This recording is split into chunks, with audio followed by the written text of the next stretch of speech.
Okay, so we can start with you introducing yourself, Maria, and we can go on with the questions. And I'm Nav, by the way. Nav.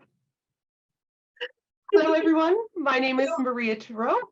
I am the author of The Last Hope in Hopetown, a story of one girl's determination to save her family against the government. I am also a developmental editor, freelance, and I am a copy editor for Macmillan. And that's me. Nice. Okay, so can you introduce yourself? Can you start? Just introduce yourself. What do you do as a writer? Sure. I'm E.M. Anderson, or just E is fine. And my debut novel, The Remarkable Retirement of Edna Fisher, which is on, I can't point to it. There it is. There it is. Okay, that right there. The Remarkable Retirement of Edna Fisher on my background.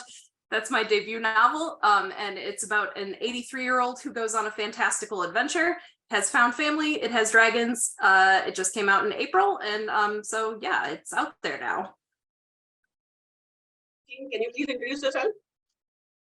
Hi, I'm Kristin Jacques. I have been writing for a few years now. I have some YA books and some LGBTQ romance out. My last release was just in January, which was book 2 in my Midnight Guardian series. So. Welcome to this family. I mean, I'm so happy to have you here. Okay. So my name is Kalynn Bayron. I am a YA and middle grade author.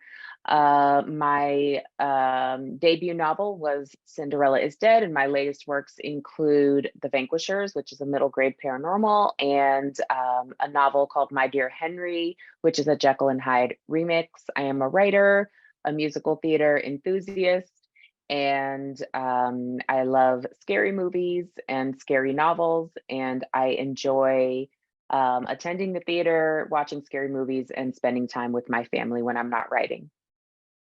Okay. Shameez, can you introduce yourself? I mean, because can you please introduce yourself? Yes, I'm Shameez Papathanasiou. I'm an author based in Cape Town, South Africa, and I write fantasy and romance. So what makes a twist, basically? So the key component to every plot twist is that the reader believes. So what I mean by that is we have set up the stage, we have set the breadcrumbs, and they haven't predicted it because they can't, because of red herrings, Chekhov's gun, all of these different craft devices that we have lay the foundation for. But when that twist happens, everything clicks into place and the reader believes that this is definitely, like, this could have happened, but they couldn't have predicted it. So that's what makes a twist a twist. If the foundation hasn't been laid, or if there's too much foreshadowing and it's been predicted, then it's no longer a twist, because it's either a twist for the sake of having a twist and the foundation hasn't been laid, or they've already predicted it and it's no longer a twist. So that's what a twist is for me. I think what makes a twist is when just the unexpected takes you by surprise, like when you see like where a plot you think is going and just suddenly everything's thrown off balance and you stop and go, whoa. Yeah.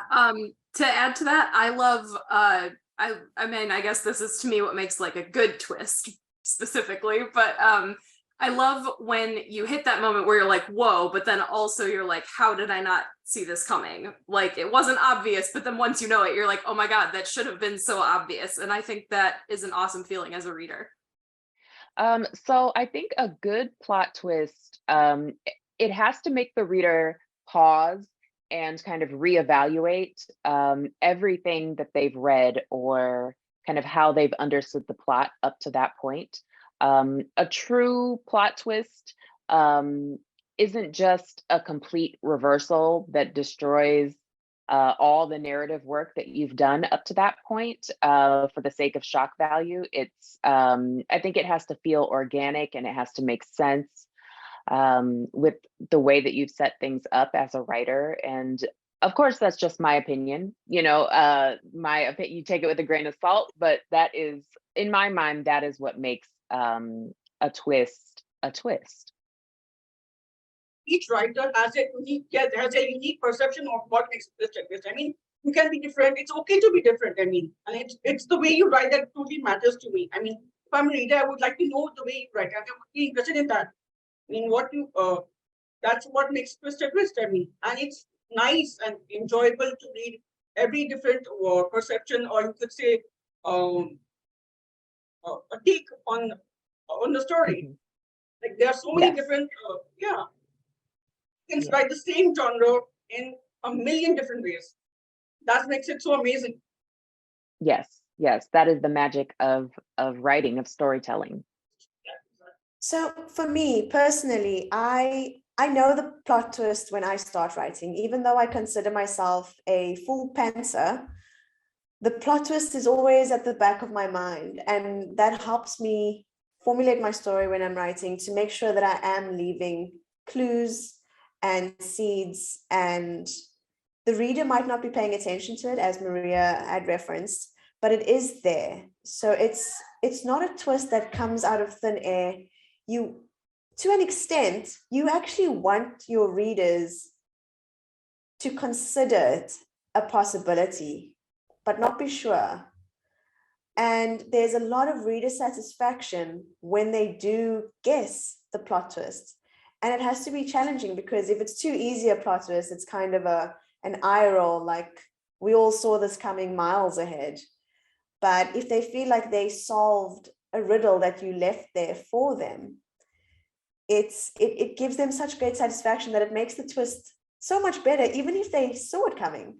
It's part of the win and part of the experience.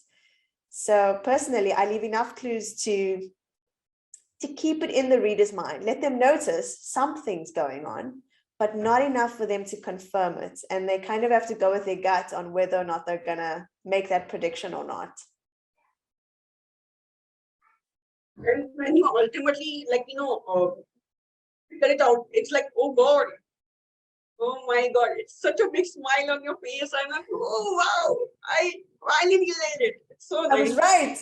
Yes, I was like, all along. I mean, this is the one. He's the asshole. Sorry. I tried. It was, I mean, such a big smile, and that yes, he's the one. Yeah, it is such a, and it also, especially if you've branded yourself as an author who writes plot twists, or you write mystery novels where plot twists are obviously expected, the readers go in knowing. So they know there's something's going to happen. This author always adds a twist, or this author subverts tropes, or whatever it may be. And they go in ready to solve whatever riddle you're putting out there. And I think they take it as a challenge, and that's definitely part of the fun. They are prepared to be surprised and shocked. Yes. They know the way you write, and they know what the way you write, and the way the plot your plot twist. They go in prepared to be surprised. Like this, Shameez, I know Shameez writes this way, and so I want to see what new she has for me this time. And there's a delightful factor, plus a shock factor, and surprising. They're so ready, and they're so happy to just dive into your book. Yeah, it's been lovely. Even with The Last Feather, there's a big plot twist, or reveal, I would say, and it is at that chapter that I get messages from readers, all caps. There's gasping, they're throwing the book against the wall. It is the moment whether they saw it coming or not, they're just they're shocked either way. But that's what makes it so worthwhile. I mean, that's what makes writing so worthwhile. The plot is so worthwhile. I mean, that's throwing the book against the wall, the whole thing, like the reaction, the extreme reaction. That's what makes it so worthwhile. Absolutely. I also, with The Last Feather, I will say that the plot twist wasn't the main storyline, which oftentimes plot twists are. The plot twist was happening in the background, or at least the seeds for this twist was happening in the background. And it didn't seem important because, like Maria as well, like she mentioned, the protagonist was not paying attention because ultimately it doesn't actually affect her, not directly in this case. And once it was revealed, the readers were still very shocked because it is a twist for the rest of the story, even though not directly related to the protagonist. So I do think that world plot twists add as much excitement to a story as it does for plot twists directly linked to the main character. So, okay, what are red herrings, and how can you, and how do they fit into into crafting a twist? I mean, So red herrings are so important.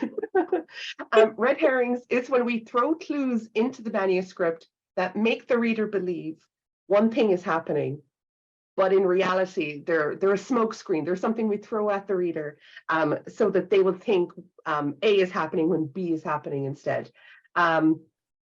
So when we're crafting the twist, what we have to have are the breadcrumbs for the real twist, and then we have to have this smoke screen going on so that we think this person is the bad guy, or we think this is the direction the book is going to go in.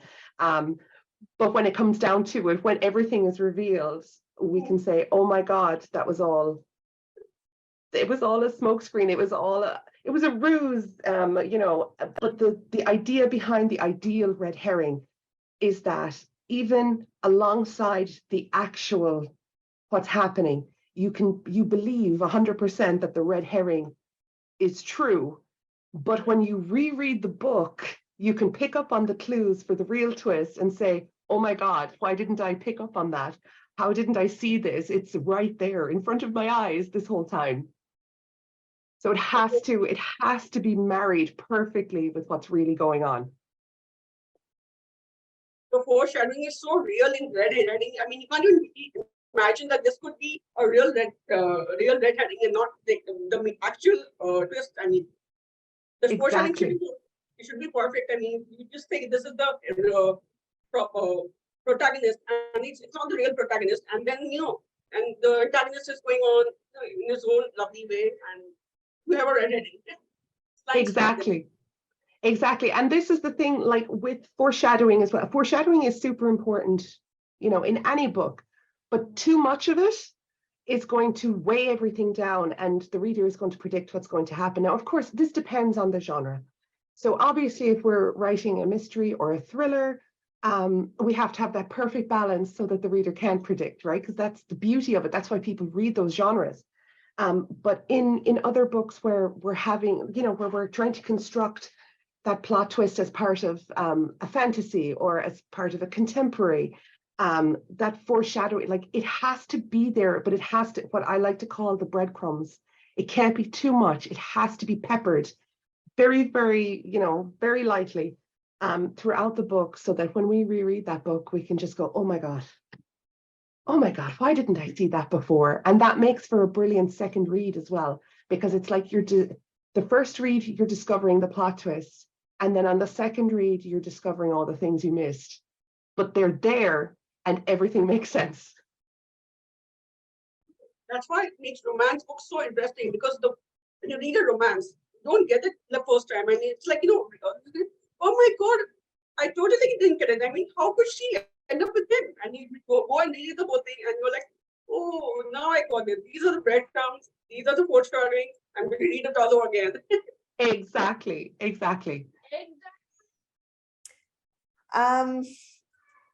It is such a strange thing to try and formulate. I would say a lot of what Maria said as well when I entered the call, but planting your seeds and using a red herring to distract readers from the twist that is building up. I do believe that every twist needs an exceptional amount of groundwork, because as a reader, I don't like a twist that seems to have come out of thin air, because I feel almost cheated when the author's done something that doesn't make sense to me, because I've been focusing. I'm a reader that looks for clues. So I read between the lines, as they say. I'm constantly trying to connect things, and because I read that way, it is also the way that I write. I leave a lot of seeds that I can always revert back to if it should be a series, whether it's in book 2 or book 3, and to mention it very casually in conversation or in passing does remind the reader, even if you're just reminding their subconscious that this element exists. It might or might not be important, but it exists. And I think that it is sowing those seeds that makes for the best plot twist, because it hits so much harder if there were all these moments that the reader has either noticed or overlooked, because it is just as shocking when it was right in front of your eyes and you didn't see it. That is how I plan my plot twists. Like collecting the dots. So this might be like a hot take or a mildly spicy take, but I don't think that every twist needs red herrings per se. So red herrings are like clues that are intended to misdirect readers or viewers as to where the plot is going. So if you think of like a murder mystery in particular, like that uses a lot of red herrings, where it would be other viable suspects, and then you find a clue that sends the case in a whole new direction. But for example, in my debut, without giving any spoilers, like it's not a mystery. So like I think the twist is just something that you're just not thinking about. So I don't necessarily need red herrings per se, because you're just not really expecting there to be a big twist, and then there is. I would kind of agree with that. Like, I think red herrings are useful in some ways. Like if you want to slip in like a character that has like similar attributes to someone who mirrors like a victim in your story, and then surprise, they're the actual victim. Like that's a good use of red herrings. But like you can also have plot twists that kind of don't rely on them at all, like surprise character deaths, like that just come out of left field and like throw the whole show off the game, you know? I mean, they throw you off tracks. Red herrings are basically used to throw you off tracks. I mean, just so the original plot can move forward. Like, that's what it is. So in my mind, my way of thinking is that red herrings are kind of, they're false trails or false beliefs that you have about some element in the story. Little pieces of information that are used to misdirect or at least to make the reader kind of hold another possibility in their mind. I like a red herring, but I like it to be so involved that you truly don't know what the end game is. If there's a red herring that is a person, a character, I think they have to be really well rounded and not just a prop. I think it makes it harder to track them as the red herring. And I think if the red herring is a plot point, I really like to make sure that there is some point to it. We can't go to the end and just kind of forget everything about that specific thread. So it becomes more of a loose end when you do it that way, I think. But I love a good red herring, but it really has to be within the story.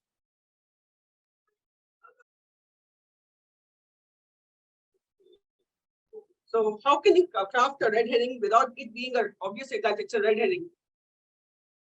Oh boy. The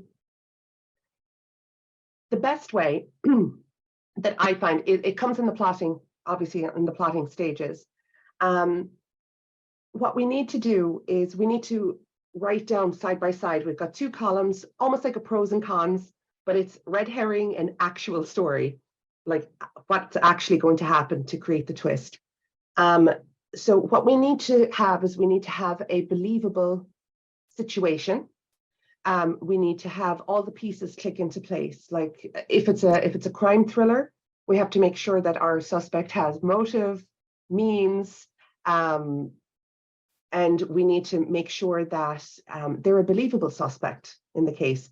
And if we want to think of any plot twist like that, call it The Suspect. You know, we have to start thinking in those terms, because until the twist comes, we don't know what for sure is actually happening. It can be as simple as the antagonist that you thought was the antagonist all along is not. you were convinced that a government agency was doing X, but they're really doing Y, but by the time the plot twist comes. So when we're looking at the red herring column and we're looking at what's actually going down column, we have to make sure that there are, like I said, means and motivation for both sections. And we also have to ensure that all the steps are there.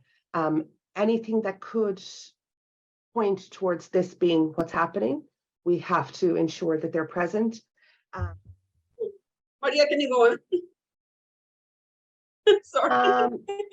Yep, just trying to remember. Yeah, so when we're looking at the two columns between the red herring and what's actually going to become the plot twist, the idea here is that side by side, either one could be what's really going on. However, it's the way that we craft it and the way we present it makes one thing the red herring and one thing the actual plot twist.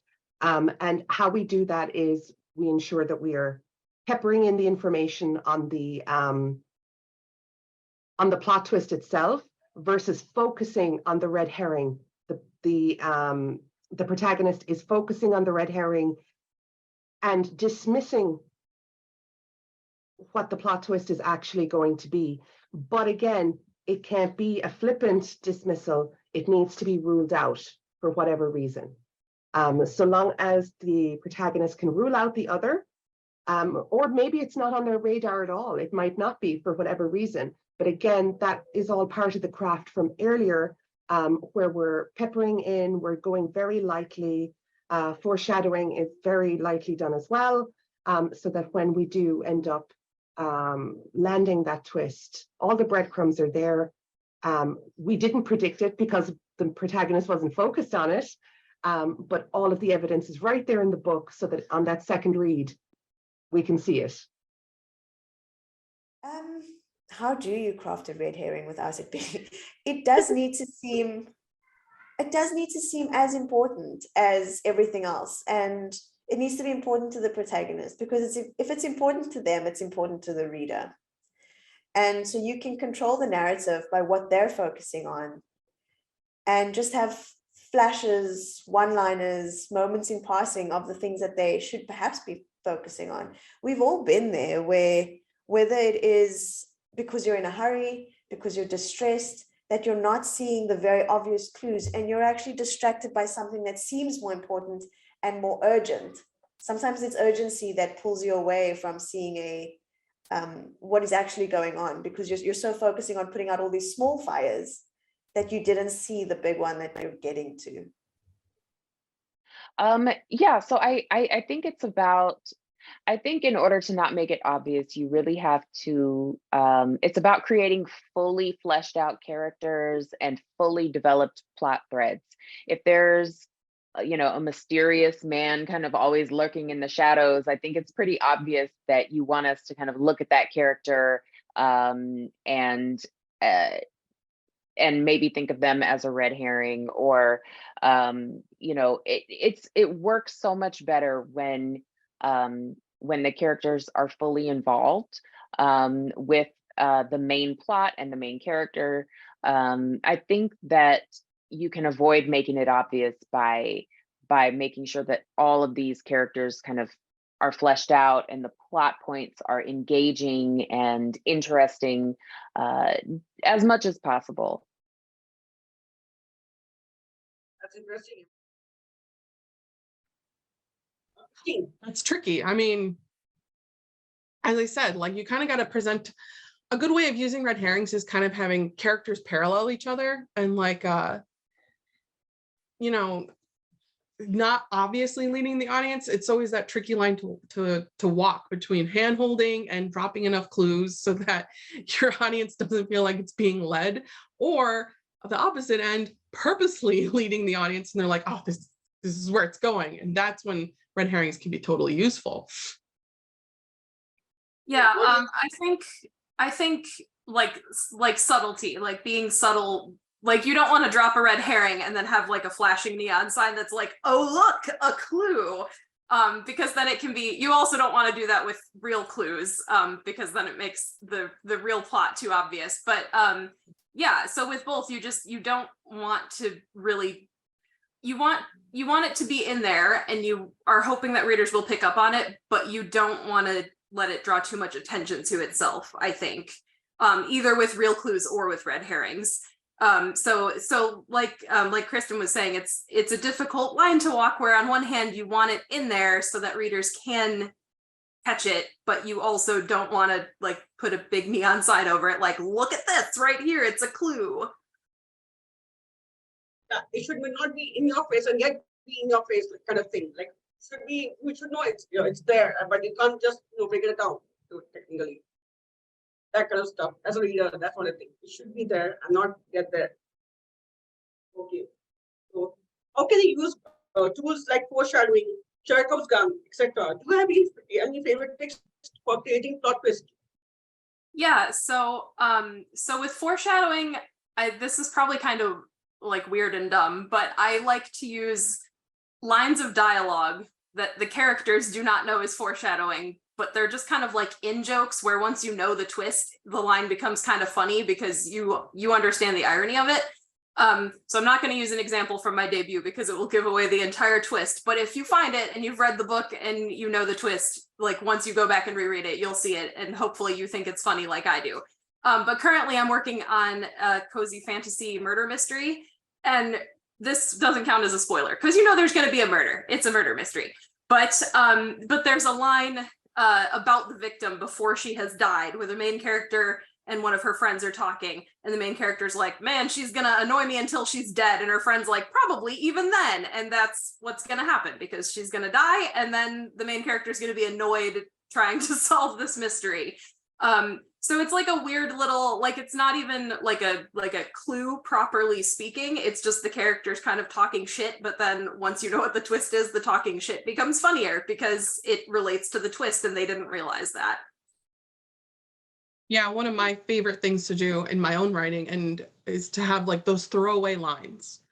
I just like character conversations in the background even can be really useful for doing aspects of foreshadowing. Like, I'm gonna go really weeb on you for a second and say one of my favorite things is like One Piece, the anime manga series. Like, it's a masterclass of foreshadowing because they'll drop lines like years that don't come to fruition years down the road.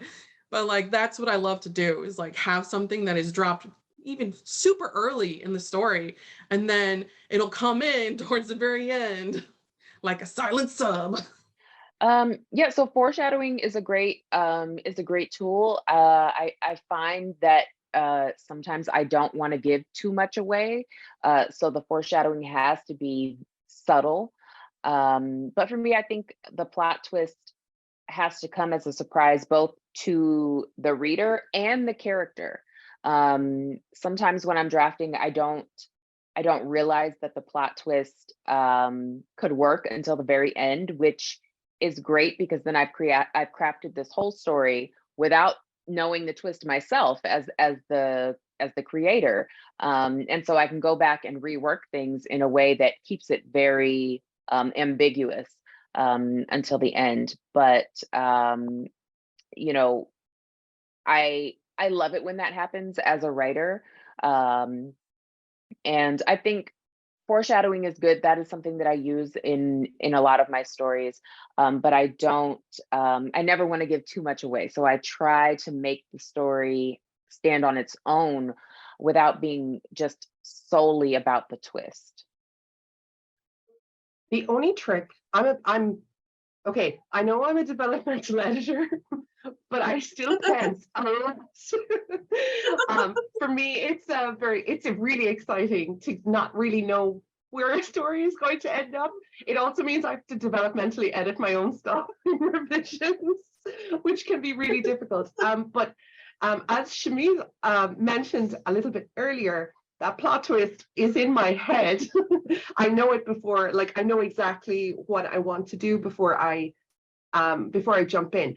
So with that in mind, I do like to have a little skeleton of a plot, but like my characters do their own thing once I start writing. So, but with that in mind, I'm able to kind of, as I go, add a couple of elements.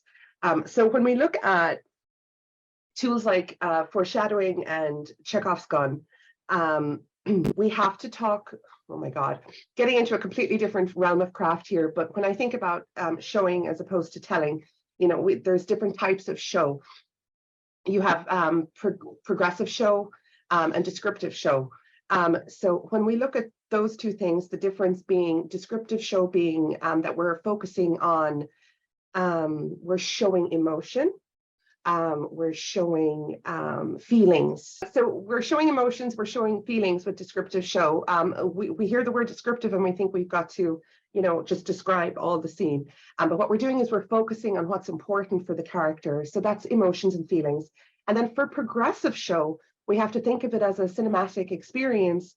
The example I always give is imagine a television show where we open with a detective at a crime scene, and the camera zooms into perhaps a lighter in his hand. So we know as a watcher that lighter is significant in some way.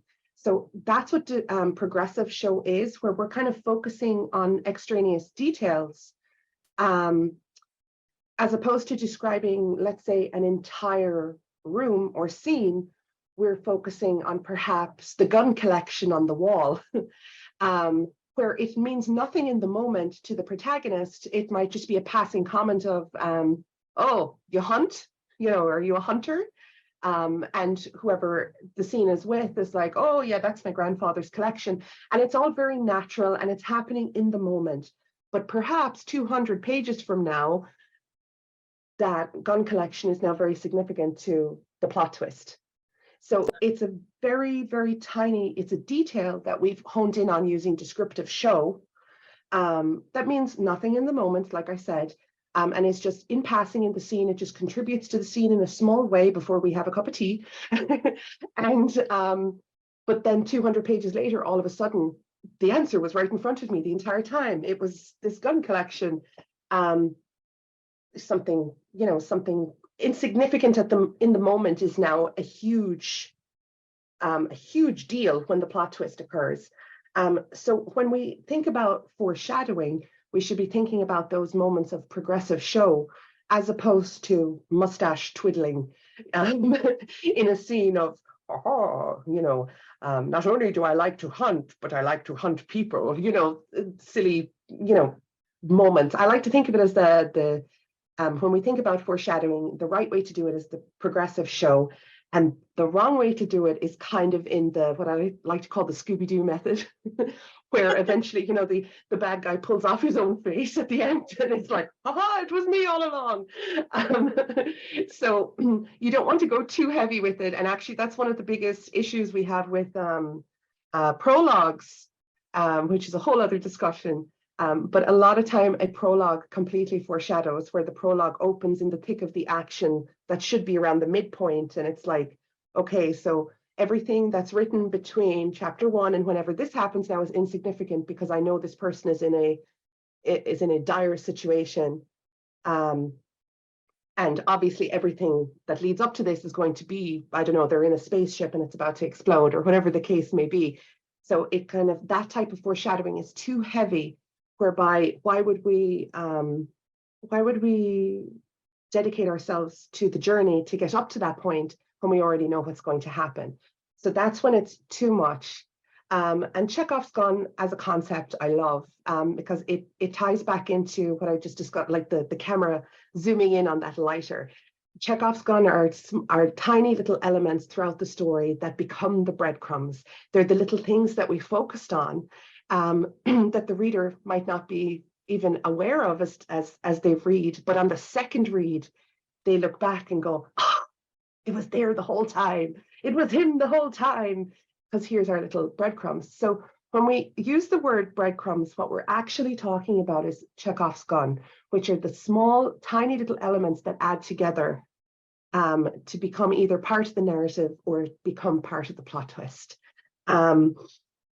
So yeah, I don't have any favorite tricks for creating the plot twist, only that I have the plot twist in my head and I try to add those tiny little pieces of breadcrumbs. So that's my method. What do you think? If I could just jump in, something just came to mind that wasn't mentioned. Something that I enjoy reading and both writing is clues based on someone's personality that could be misinterpreted. So the protagonist is noticing that this person is always terribly cruel to another, but they brush it off as, oh, they had that fight, they're rivals.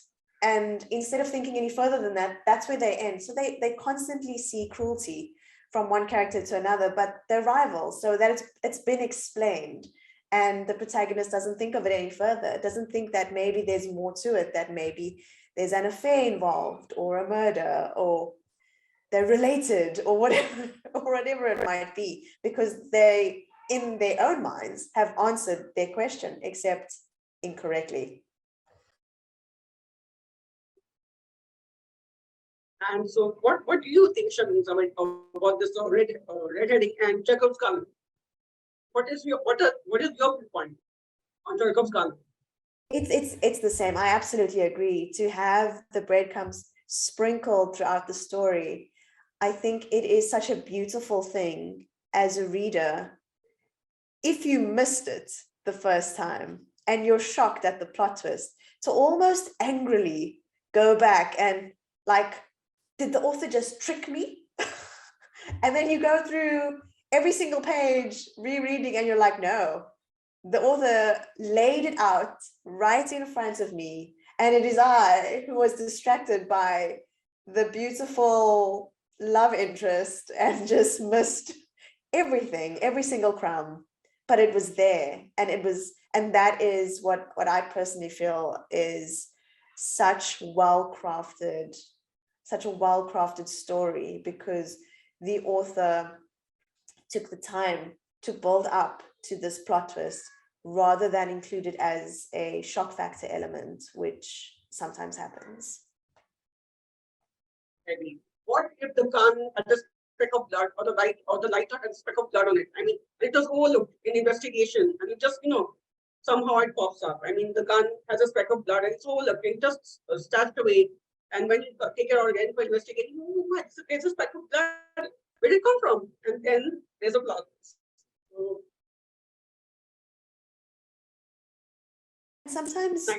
sometimes you do actually notice this important thing. You do notice the gun collection, and you are a little bit concerned because you've never heard them mention hunting before. But because the murderer does not want to be found out, they intentionally distract you. So you're swept away with, but Shameez, have you seen this? Or they show you what a lovely, soft-kinded person they were, how they nursed a sick puppy back to health, and you disregard it again. So it's a case of suspicion, and then getting an answer might be the wrong one, but a back and forth for both the protagonist and the reader. And if that doesn't happen, the story will be over in the first 3 pages.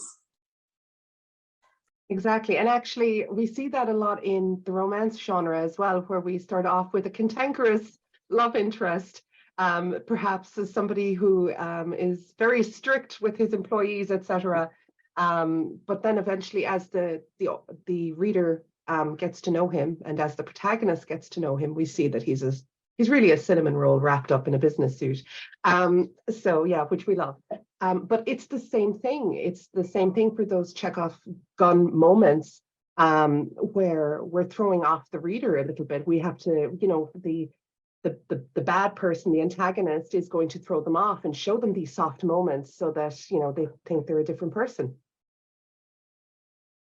I would say that the reason that has to be done so well and with such care is because you don't want your reader to think your protagonist is silly or stupid or incapable of critical thinking. You don't want the reader to think, oh, I would have solved that ages ago. If I was this woman, how could she not see that he's in love with her and he's actually the good guy all along?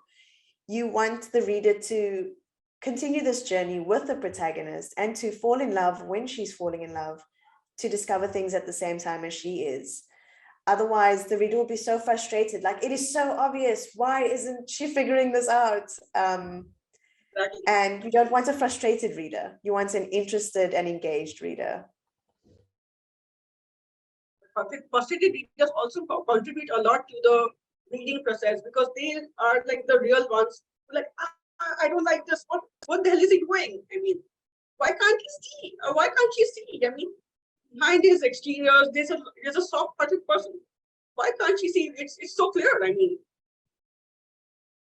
It's so funny. I was just having this discussion with an author friend yesterday, and they had just finished a book reading a book that I guess a lot of people were talking about, and the protagonist was portrayed as very smart. Everyone told her she was smart and so intelligent and all of this, and yet she couldn't put two and two together with the plot, and it made for a very, very frustrating experience for my author friend as a reader, because she was like, well, if she's so smart, how come she wasn't able to figure out that this guy's flirting with her, or that this was happening, or it was so obvious. It was, so absolutely, it all comes down to how it's crafted and how it's put together, and we have to keep that character arc in mind as we go.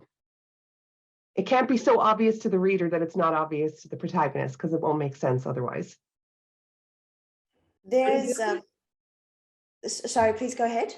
real life happens. It's the same way. I mean, it's not necessarily everybody has to get the same thing at the same time. I mean, it's all perspective. No, definitely.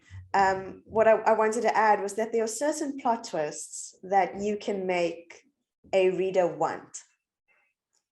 And you make them want it so bad that when it is revealed, they don't even care that they predicted it or not. They're just happy it's happened. And that happens a lot with the romance. The reader, if you know the genre, you're not really going to be surprised that the enemies ended up being lovers at the end. It doesn't come as a surprise. But what you do want is a well-crafted character motivations for both of them as to why they thought they were enemies to begin with. How did they misinterpret each other's intentions? And it has to be believable. And the plot twist, the reason why this love interest was so cantankerous, as Maria said, you need to have the seeds in place so that when it is revealed that he's a cinnamon roll, which we all knew was going to happen because we're seasoned romance readers, you just want it to make sense. Exactly. And it's funny because I think what's actually after coming to mind now, and maybe these books have reached the point of not just buzz, but it's like almost lore, but I'm going to mention them now because Sarah J. Maas was, who I love, was the first author that I had seen, at least from a book that I had picked up, where the love interest in book one didn't last very long at all. And we saw her characters progress and dump him and go for somebody else. But just like that, it had to make sense. And when I think of A Court of Thorn and Roses, in particular, everything, what started as this really storybook romance from the beginning of book one, suddenly by the end of book one, we wanted her to leave him and to maybe go with Risan. And that was masterful because it's something that for me at the time when I first read them years ago, felt so fresh and so different. Like it was like a reverse romance. We're doing the insta love first, and then we're going to find ourselves as a character as the series progresses. Whether you love or hate the series or any of her books, that's all well and good, but it was beautifully crafted. It was really an excellent example of how we can subvert a trope. And it was a perfect example as well of the Chekhov gun, because there were clues from page one that Tamlin wasn't going to be the one. And that he couldn't be the one, and that this was toxic. So I just think that just popped into mind from the conversation we were having here, that that was masterfully done. It was a beautiful example of how we can include Chekhov's gun, include the red herring, and a little bit of foreshadowing, and pull off a trope twist that nobody saw coming.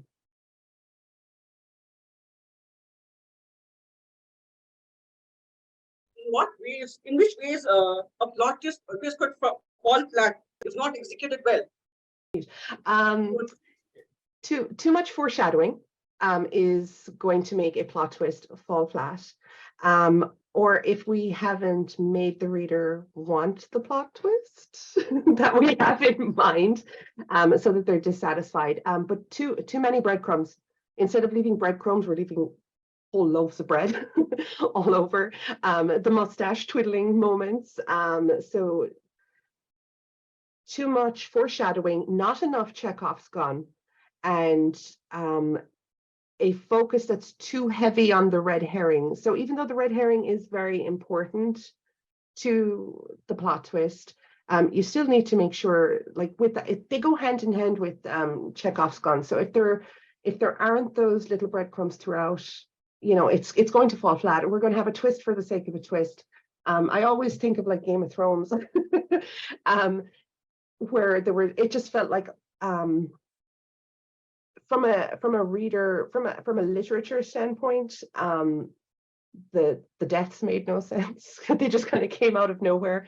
I mean, obviously it mirrored real life, but because we had no indication that something like this would happen. Again, it was a very new way of writing a book where, you know, things were very real, like real life, that people can die for no reason at any time. But from a literature standpoint, it was very dissatisfying for a lot of people, either reading or watching, because we didn't see it coming. Like there was no warning. It just kind of happened out of nowhere. So yeah, that's where things can fall flat, or even that Scooby-Doo method where, you know, the bad guy rips off the face and, it was me all along. Anything that's for the sake of, like a plot twist for the sake of a plot twist without those breadcrumbs, or too many breadcrumbs, it's going to fall flat. What do you think? Well, to add to that, Maria did touch on it, but when it is too little breadcrumbs, you end up having this like Deus Ex Machina, like it's this, oh, that's so incredibly convenient that you could solve that problem based on nothing.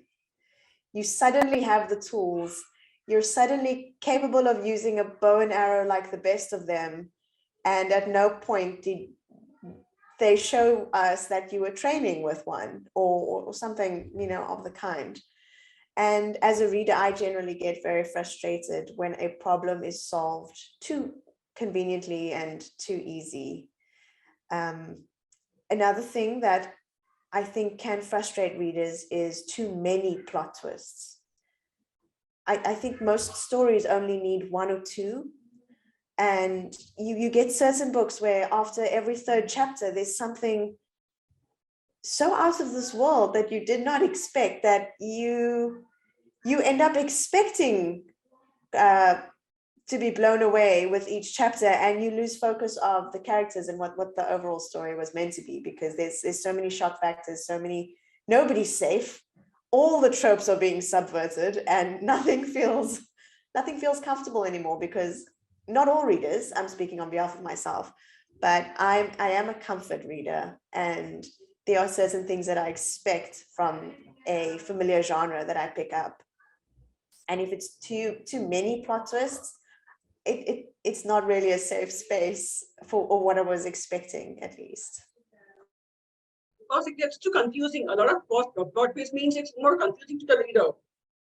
The reader gets confused and bored after a while, because it's all plot twist. There's no real plot going on. It's just twisting. So where is the story?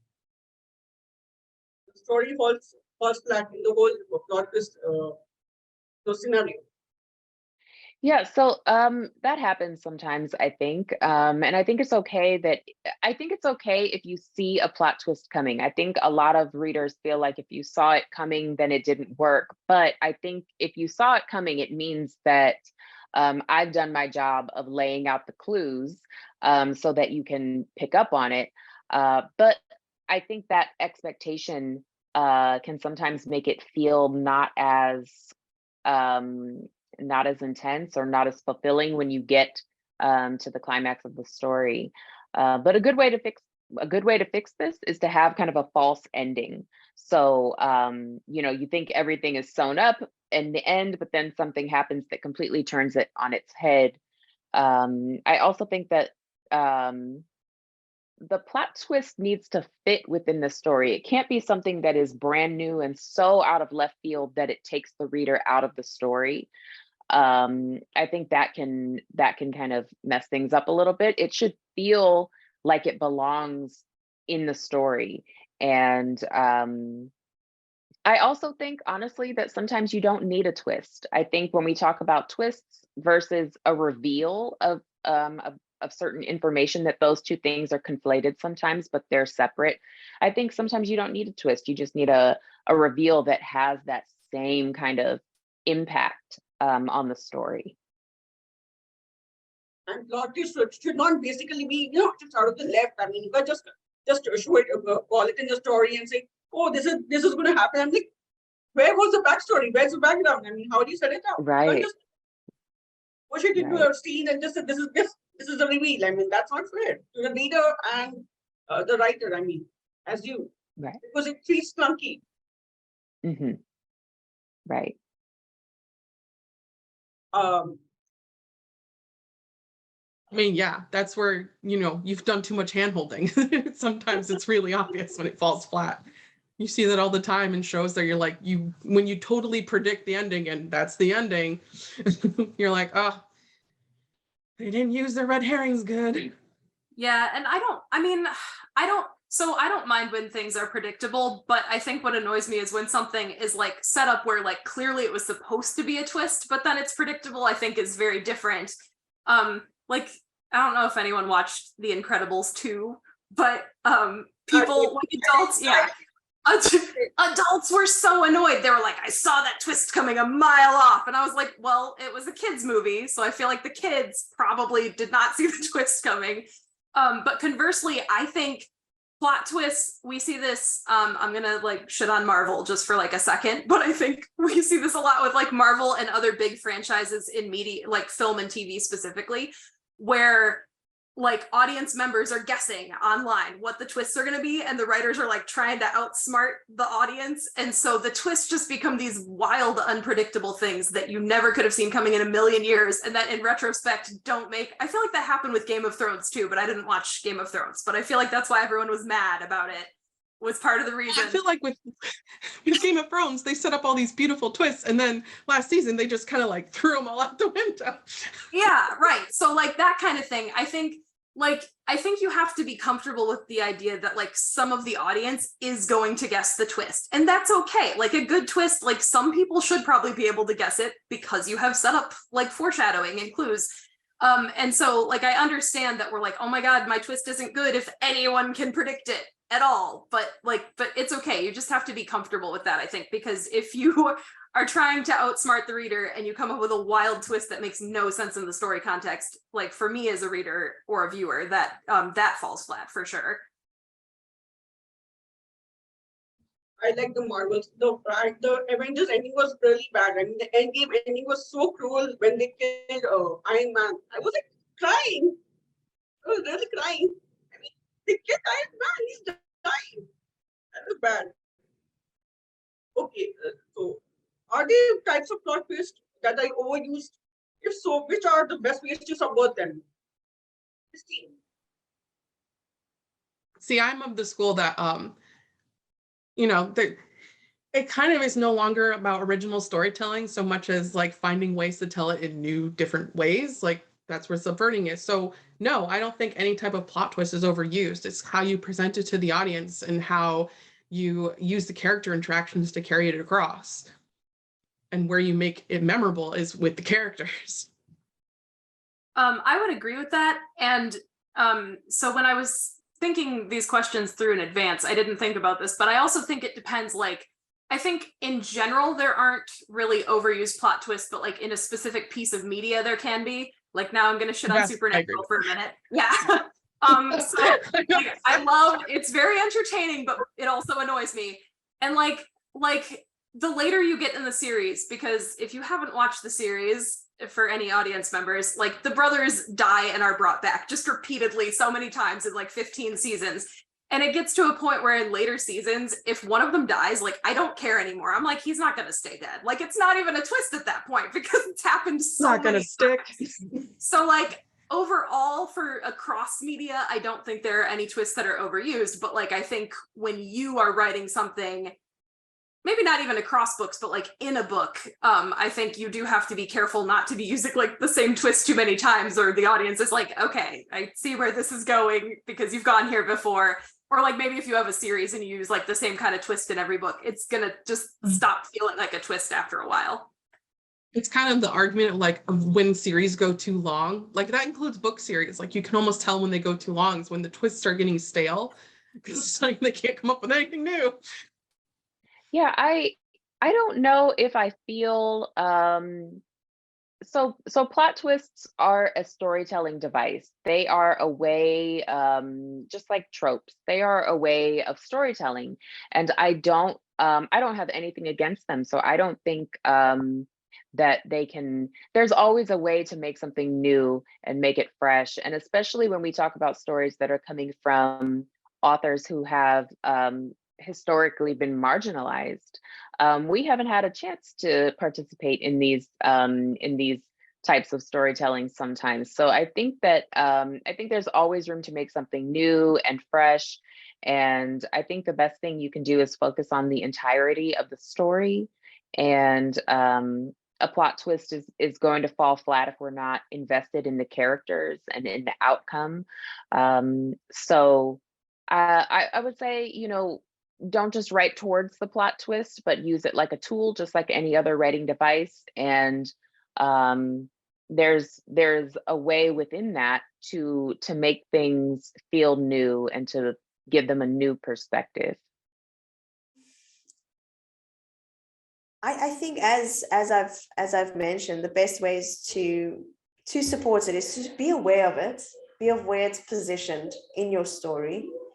And I often say that as a pantser, I am as surprised at the plot twist as the reader is sometimes. I generally know the plot twist, but I don't always know how it's going to be revealed. So I know that I need to plant these seeds, but the reveal itself tends to happen organically. And I think that helps because you're growing with your character. It's situational. It happens when everything else has already fallen into place because it's happening literally at the time that it should.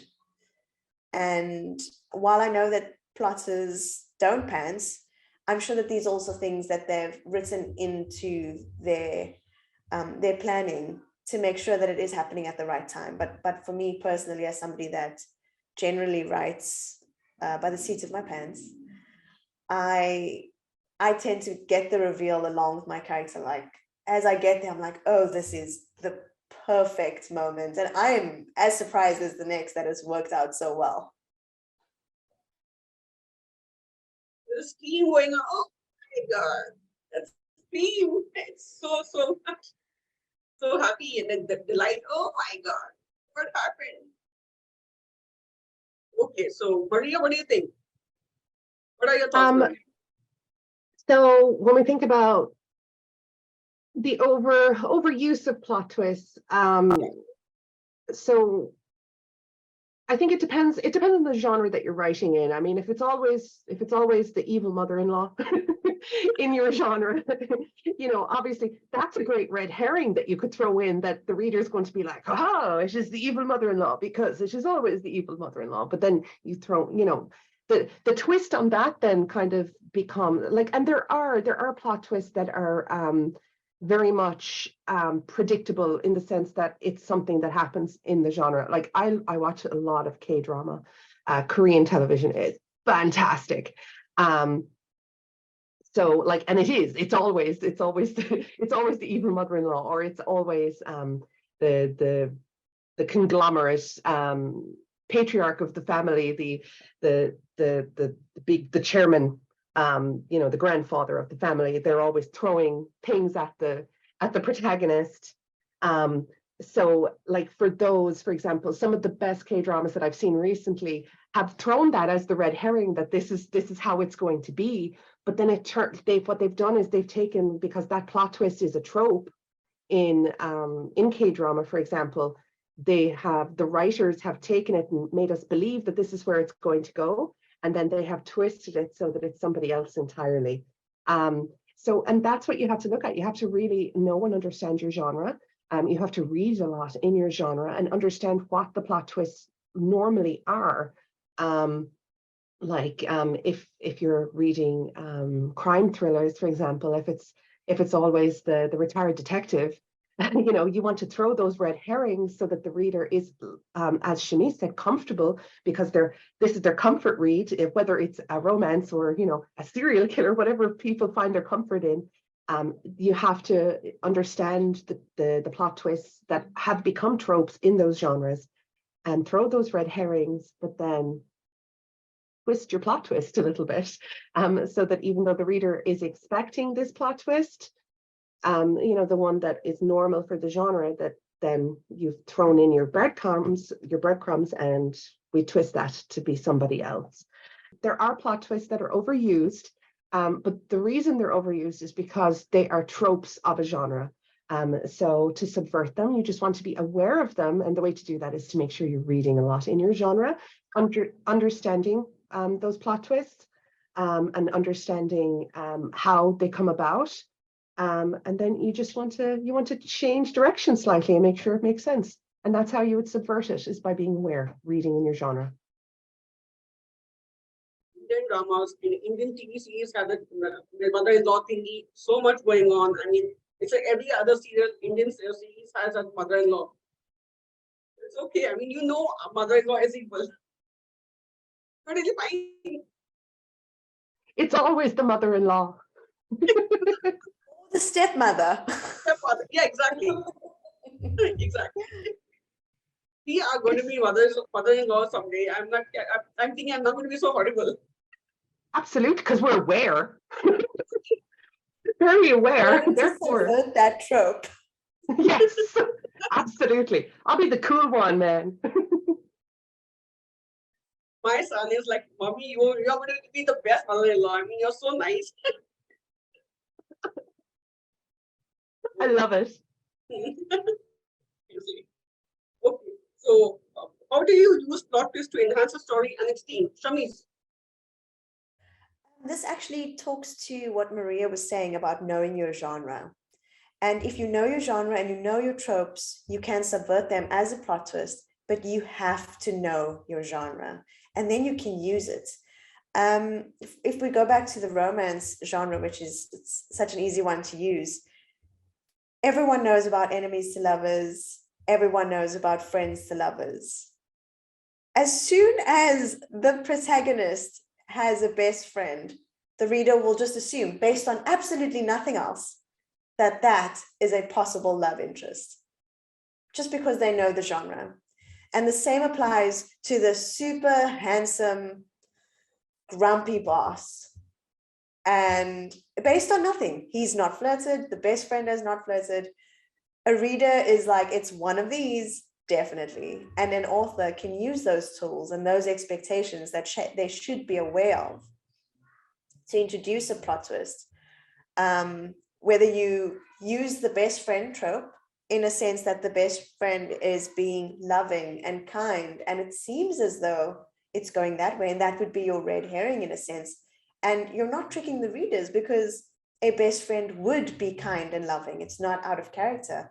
Meanwhile, the love interest might actually be the boss.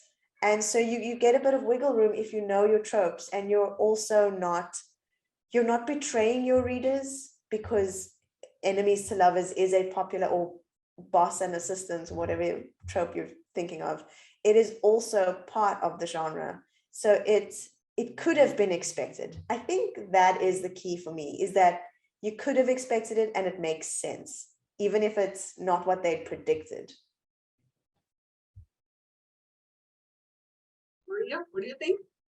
Absolutely. And that 100%, like, I feel like everything comes back to making sure you're reading in your genre, right? Another way to use it is to actually enhance, we can use plot twists to enhance character arcs as well. Whereby, you know, when we set up a character arc, when we think about a character's emotional wounds, their trauma, that, you know, and these are like, when we think about emotional wounds, these are things that they're not aware of, obviously. They just, these wounds have shaped how they view the world and how they interact with the world around them. But like, unless they had a therapist, they wouldn't even be aware of this trauma that they're walking around with. But when we look at a plot twist to enhance a character arc, it could be that your main character's trauma is that they believe people too easily. For whatever reason, the lie they tell themselves is that, you know, they should be more trusting, etc. For whatever reason, for whatever nurture versus nature event happened to shape the person that they've become. And it turns out that the plot twist is the person they trusted most throughout the course of the story is actually, you know, the antagonist in the situation, and they had no idea, because the red herring in this case was their own trauma and their own emotional wounds. And, you know, they were working side by side with this police officer or whoever it is, to try and solve the case. And it turns out they were the killer all along, or, you know, they were the antagonist in whatever genre you're writing in. So that's another way to use a plot twist to enhance the overall themes, as well as, you know, to enhance the themes of a particular genre. So that's another way to use them. Yeah, so so plot twists are essentially about subverting a reader's kind of expectation. And you can use that to make your story more engaging and more impactful. Again, the twist is just one element of the story, and it usually is something that happens over the course of just a few pages. And so you have so much more story to tell. And your story is going to have themes that are independent of the twist, and those need to be fully developed. So I think the twist can kind of help highlight those themes, but it's not, we shouldn't be solely relying on that twist to kind of convey those messages. So the overall story is what is most important, and making the story engaging and making it fun for readers to engage with and to read. Okay, so it's hard to talk about this without spoiling my own plot twists. What I will say is I don't generally start off thinking about how that will happen, how plot twists will enhance the stories and its themes, but I do think that a good twist often grows out of the story's themes organically. So again, like, I don't want to say what my big twist is in The Remarkable Retirement of Edna Fisher, but it does relate a lot to the themes of the story. And it was a twist that I knew very early on. I knew what, like, in this book, so now I tend to focus on themes earlier in the process. But at this time when I was writing this, like 5-6 years ago, I thought about the story first and the themes later. And so like the twist came up in my mind and my planning really, really early. And then in revisions, I brought out themes more that had naturally occurred that related to it. So I think if the plot twist makes sense in the context of the story, it probably is going to tie into the themes. So then in revision, it's kind of about looking at your themes and looking at your plot twist and just kind of seeing how do these work together and how can they be used to kind of mutually enhance each other. For me, I really like using plot twists to kind of play off tropes, or use plot twists to kind of subvert tropes. And like some examples for me is like the chosen one trope and surprise death. Like nothing says subverting a trope like killing your chosen one character halfway through the story, or like family reveals versus found family. Like you could have a villain who's revealed to be like the family of the character, but it's really, you know, playing off the found family that your protagonist has found within the story. So like I love using plot twists like that, and that's how I use them to strengthen tropes that I use within the story. See, I almost feel like that's why I struggled to talk about it with this book anyway, because I use the chosen one trope, but she's 83, so like the whole thing is subverted in the first place. So I'm like, what plot twists can you even have at this point when the whole story is kind of unexpected?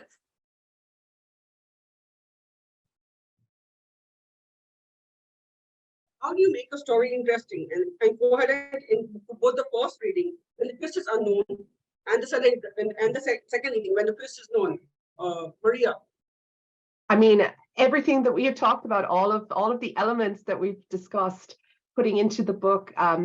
So the first reading for a reader focuses on the red herring, but as I think Shameez mentioned earlier, where there's kind of a hate read, almost a second angry read, where you're going, did this author just pull the wool over my eyes? What is after happening? But to make that story interesting, all of the little breadcrumbs, the Chekhov's gun moments, all of that has to be present so that when they reread it, they go, oh my God, obviously, you know, it was all here all along. So the first read is the red herring where they get the plot twist. And the second read is kind of where they can find all the little breadcrumbs and go, of course, it was right here.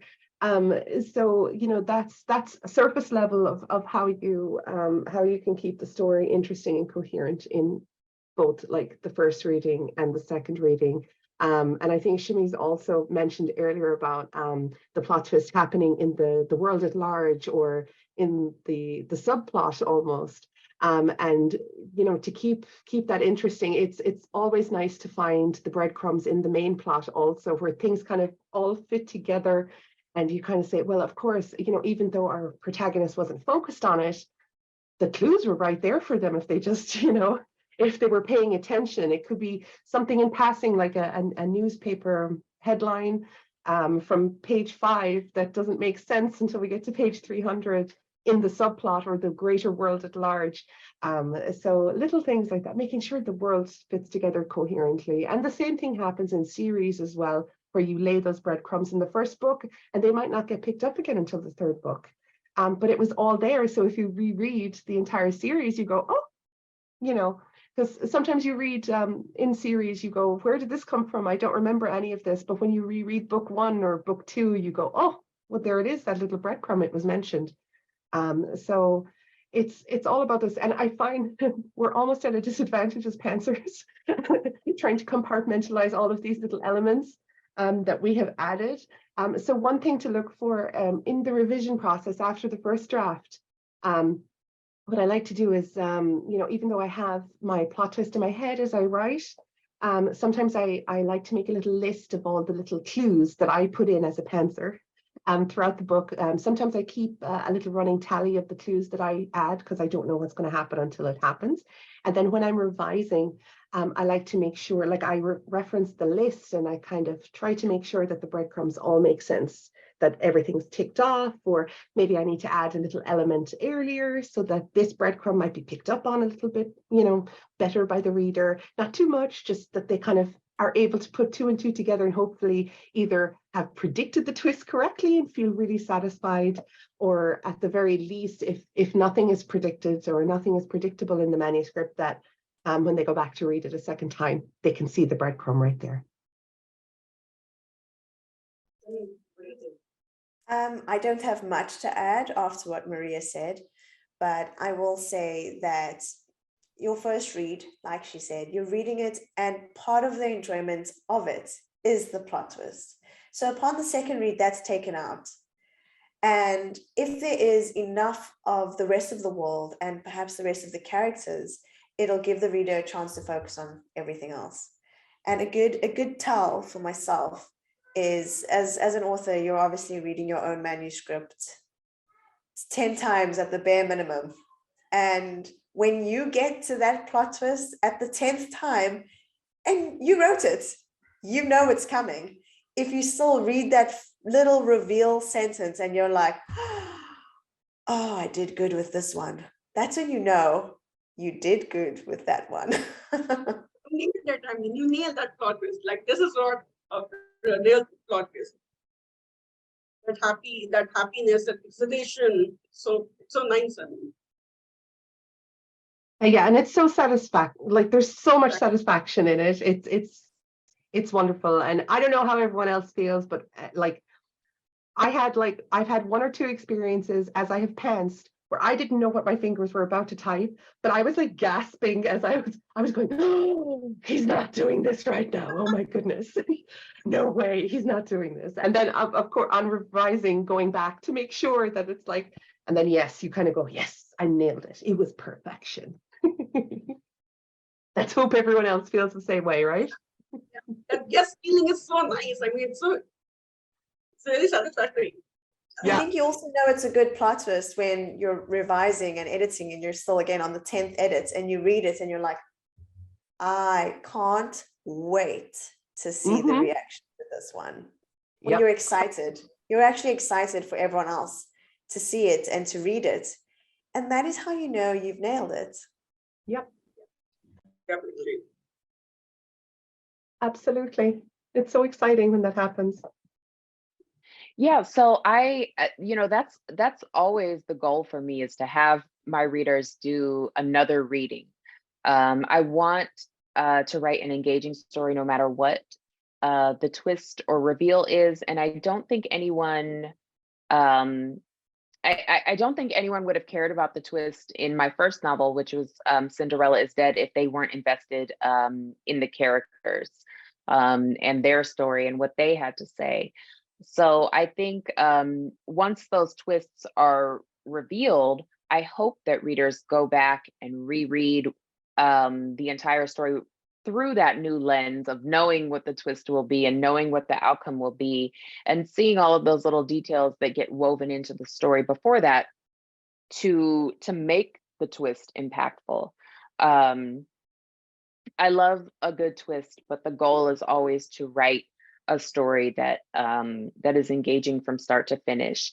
But I always think it's really fun to do that second reading, to go back especially when it's executed well. I read a lot as part of my job, but also for fun. And I love a story that has a good twist at the end. And then the best part for me though is going back and rereading the story, knowing all of the information and picking up on little things that I might not have picked up on before. For me, that's kind of like the key to lacing your story with clues. Is like on the first reading, the twist really like feels like a surprise, but on the second reading, you want that like Leonardo DiCaprio moment where you're like, you're seeing it, you're seeing the puzzle pieces come together. Like that's kind of like why I think something like The Sixth Sense works even better on a second watching, even though you know that twist is coming, but now in that second watching, you're finally seeing those context clues that you totally missed the first time. And you're like, oh, it all makes sense now. Yeah, I would agree with that. I love, like, on one hand, as a reader, I actually like it when I can predict plot twists, as like if it's not like super obvious, but if I correctly predict one, I feel very smart, and so I like that a lot. But yeah, if I didn't predict it, I do love going back on the second reading and seeing things and being like, oh, and you're just like very excited because it's like you're in English class, but you get it. Like your teacher's like, do you see the symbolism and whatever? And you're like, yes, I do. I see it. I totally see it. And I also think that, like, going back to my favorite stupid method of foreshadowing with like silly little lines of dialogue, I think then it's almost like the author has now let you in on an inside joke. And so as you're rereading, like you're in on the joke now. You know what the joke is, even if it's like a very serious, tragic plot twist and somebody dies or whatever. It's like, it's something like you're part of the in crowd, but like in a nice way, you know? And so I think that just gives the reread a different feeling that's really nice, where like, you know what's coming, but you also have this nice feeling of like being included and knowing what's happening and seeing those clues that you missed the first time.